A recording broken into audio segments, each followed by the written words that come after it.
बिस्मिल्लाहिर्रहमानिर्रहीम। अस्सलाम वालेकुम। आज हम इस वीडियो में बात करेंगे कि वो 22 ऐसे कौन से औकात हैं जिसमें दुआएं कबूल होती हैं। वैसे तो हर दुआ जो दिल से मांगी जाती है अल्लाह ताला कबूल फरमाता है, लेकिन 22 वक्त ऐसे हैं जिसमें दुआ कबूल होती है, यानी दुआ कबूल होने के चांस बहुत बहुत ज़्यादा हैं। सबसे पहले तो ये याद रखें कि दुआ अल्लाह ताला ज़रूर कबूल फरमाता है। बस जैसे एक छोटा बच्चा अपने माँ बाप की सख्ती को नफरत समझता है, डॉक्टर के इंजेक्शन लगाने को सख्ती समझता है और बुरा समझता है, उसी तरह हम भी अल्लाह ताला के फैसलों को और इस जिंदगी में जो कुछ भी हमारे साथ हो रहा है, मांगने के बावजूद भी वो चीज़ ना मिलने पर मायूस हो जाते हैं और सोचते हैं कि अल्लाह नाराज़ है। हालांकि अल्लाह नाराज़ नहीं होता।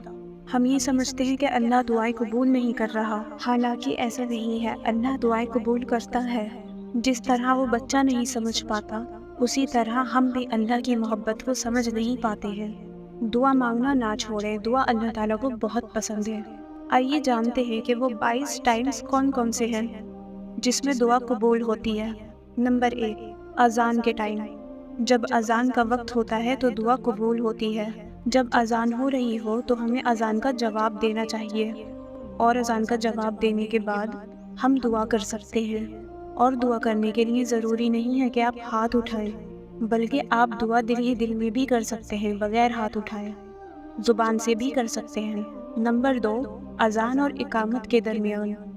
अजान हो गई और जमात खड़ी होने में अभी 10 या 15 मिनट हैं। अजान के 15 मिनट बाद जमात खड़ी होती है, तो ये जो 15 मिनट का टाइम है, ये 15 मिनट ऐसे हैं जिसमें अल्लाह ताला दुआ कबूल फरमाता है। नंबर 3, कोई मायूस उदास, किसी का बहुत नुकसान हो गया हो और वो उदास और मायूस बैठा है, किसी का दिल दुखा हुआ है, जिसके ऊपर हालात आ गए जो बहुत ज़्यादा मुश्किलों का मारा है, तो जो उदास हो, गमगीन हो, उसकी दुआ भी अल्लाह ताला कबूल फरमाते हैं। नंबर 4, जिहाद के मैदान में जब सफ़े दोस्त करी जा रही हो, तो उस वक्त भी अल्लाह ताला दुआ कबूल फरमाते हैं। नंबर 5, जिहाद के वक्त जब जिहाद चल रहा हो, उस वक्त जो दुआ मांगी जाती है वो भी अल्लाह ताला कबूल फरमाते हैं। और जिहाद कहा जाता है जुल्म को ख़त्म करना, इंसानियत को बचाने के लिए जो भी कोशिश की जाए वो जिहाद कहलाती है। जुल्म को ख़त्म करने के लिए, झूठ को मिटाने के लिए, नफ़रत को ख़त्म करने के लिए, अमन व अमान कायम रखने के लिए जो भी कदम उठाए जाते हैं उसको जिहाद कहा जाता है। नंबर 6, हर फ़र्ज़ नमाज के बाद जो दुआ मांगी जाए अल्लाह कबूल फरमाते हैं। नंबर 7, सजदे की हालत में, सजदे में जाके जो दुआ मांगी जाए वो अल्लाह कबूल फरमाते हैं। लेकिन फ़र्ज़ नमाज के जो सजदे होते हैं, हम उनमें कोई दुआ नहीं मांग सकते, लेकिन नफिल नमाज के सजदों में हम अरबिक दुआएं मांग सकते हैं जो रसूलुल्लाह सल्लल्लाहु अलैहि वसल्लम से मनक़ूल है। उर्दू में अपनी ज़ुबान में दुआ किसी भी नमाज के सजदे में नहीं मांग सकते। हाँ, अगर आप दुआ करते करते सजदे में चले जाएं तो फिर कोई मसला नहीं है, लेकिन नमाज की हालत में जो हम लोग सजदे करते हैं उनमें हम उर्दू या किसी और लैंग्वेज में दुआ नहीं मांग सकते। हाँ, नफिल नमाज में अरबिक की वो दुआएं मांग सकते हैं जो मसनून है। नंबर 8, कुरान मजीद की तिलावत मुकम्मल करने के बाद, तिलावत के बाद जो दुआ मांगी जाए वो कबूल करता है अल्लाह। नंबर 9, पूरा कुरान मुकम्मल करने के बाद अल्लाह दुआ कबूल फरमाते हैं। जैसे आपने पूरा कुरान मुकम्मल कर लिया, अब आप अल्लाह से दुआ मांगे खूब गिड़गिड़ा कर, क्योंकि ये दुआ की कबूलियत का वक्त है। नंबर 10, जमजम पीते वक्त, जमजम पीने के बाद और जमजम पीते वक्त जो दुआ मांगी जाए वो अल्लाह ताला कबूल फरमाते हैं। नंबर 11, आप किसी की मैयत में जा रहे हैं तो उस वक्त भी अल्लाह ताला दुआ कबूल फरमाते हैं।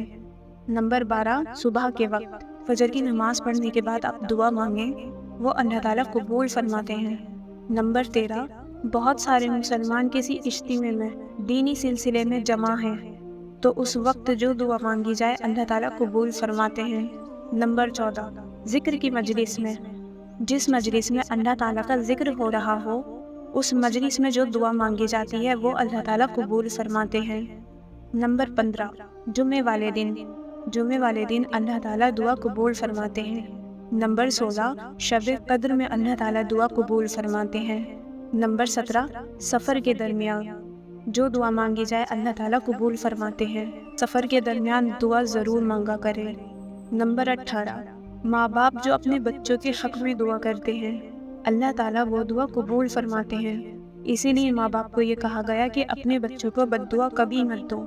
غصے میں بھی ہونا تو اپنے بچوں کو بد دعا مت دو، کیونکہ آپ بچوں کو جو بھی دعا دو چاہے وہ بد دعا ہو وہ اللہ تعالیٰ آپ کے بچوں کے حق میں قبول فرمائے گا۔ اس لیے ہمیشہ اچھی دعائیں اپنے بچوں کو دیں۔ نمبر 19، تہجد کے وقت اللہ تعالیٰ دعائیں قبول فرماتے ہیں۔ نمبر 20، بارش جب ہوتی ہے اس وقت اللہ تعالیٰ دعائیں قبول فرماتے ہیں۔ اس وقت بھی ہمیں دعا کرنی چاہیے کیونکہ یہ وقت بھی قبولیت کا ہوتا ہے۔ نمبر 21، عرفات کے دن اللہ تعالیٰ دعائیں قبول فرماتے ہیں۔ نمبر 22 جو کہ بہت امپورٹنٹ ہے کہ دل سے جو دعا مانگی جائے جس وقت مانگی جائے اللہ تعالیٰ قبول فرماتے ہیں، یعنی اخلاص کے ساتھ۔ دعا تو ہمیشہ ہی دل سے مانگنی چاہیے۔ جب بھی دعا مانگنے کا خیال دل میں آ جائے دعا مانگنی چاہیے، فوراً دعا مانگ لینی چاہیے۔ لیکن ساتھ ساتھ یہ جو 22 ٹائم میں نے آپ کو بتائے ہیں ان میں کوئی سا بھی دعا مانگنے کا موقع ہم مس نہ کریں۔ دعاؤں کی گزارش ہے اس ویڈیو کو شیئر کریں، دوسروں تک پہنچائیں۔ السلام علیکم۔